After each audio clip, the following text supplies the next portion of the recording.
Pela liderança do PSL, deputada Bia Kicis. Senhor presidente, 5 demais minutos. membros da mesa, ministro Ricardo Salles, em primeiro lugar, quero dizer que é com muita alegria escuto aqui as suas palavras tão esclarecedoras. Alguns, infelizmente, o acusam de não responder, porque, na verdade, as suas respostas, muitas vezes, não são as respostas esperadas por alguns. Mas é realmente muito bom e esclarecedor que a gente escute, principalmente, o que o senhor acabou de dizer, que está aberto ao diálogo, que existe uma situação importante, que é a questão da Amazônia no Brasil, é importante para o Brasil, para o mundo, e que o governo está aberto a discutir. Agora, nós não podemos perder de vista que houve, sim, uma mudança na condução desse processo. E essa mudança ela é decorrente de uma vontade da maioria do povo brasileiro que trouxe, pelas urnas, né, essa vontade na mudança da condução dessa questão, assim como de tantos outros assuntos na política brasileira. Então, fazer acusações de que o governo está... perguntar por que os outros ministros que o antecederam agiam diferente, exatamente porque estavam agindo de uma maneira que não agrada mais ao povo. O povo está pedindo uma nova condução.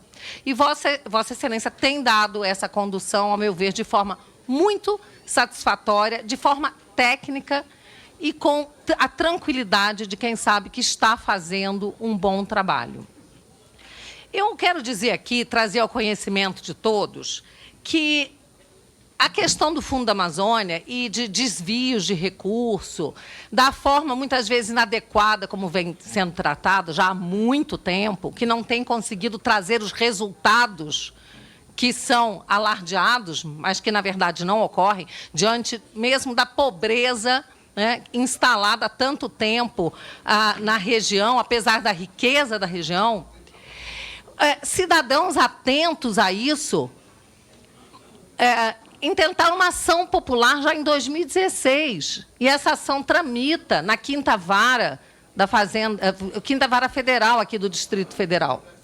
E muitas provas robustas que constam dessa ação popular, que é a ação AP 67265 de 16, elas têm sido corroboradas agora por um exame, uma análise mais criteriosa do governo, que tem se deparado com desvios de finalidade na condução do Fundo Amazônico, na questão dos recursos que são também direcionados para ONGs.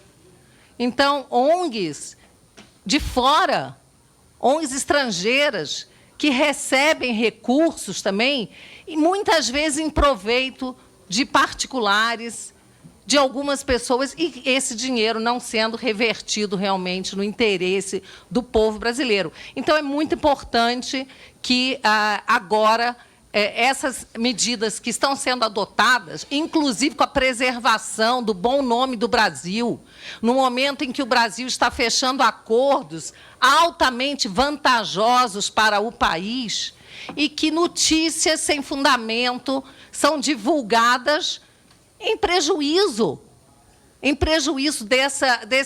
desses acordos e do bom nome do Brasil. Então, temos que preservar, sim, a soberania, temos que cuidar do assunto de forma equilibrada, mas sem esquecer que a Amazônia pertence, sim, ao povo brasileiro. E, como disse o general Vilas Boas recentemente, a Noruega não tem autoridade, apesar de doar recursos, ela não tem autoridade para criticar, não tem autoridade moral diante do que ela mesma faz com a questão ambiental no seu solo e na sua exploração. Quero perguntar a Vossa Excelência qual é a herança da visão desses que o antecederam e das ONGs para o Acre.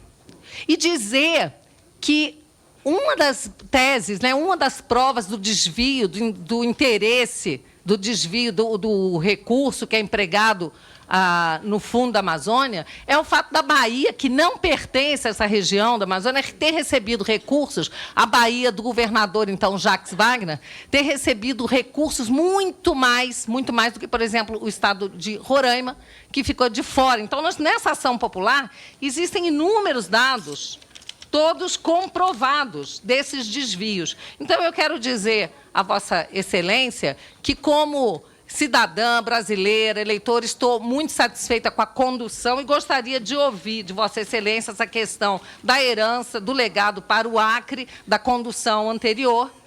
E também perguntar se os recursos do Fundo da Amazônia são importantes para o auxílio no combate ao desmatamento. Contudo, a doação por países estrangeiros não pode significar risco à soberania. E como o senhor avalia o fato de ser a Noruega responsável por 94% do recurso destinado ao fundo e a vultosa parcela dos recursos do Fundo do Amazonas, que destinados a ONGs, como é feita essa fiscalização no que se refere à utilização desses recursos? Muito obrigada.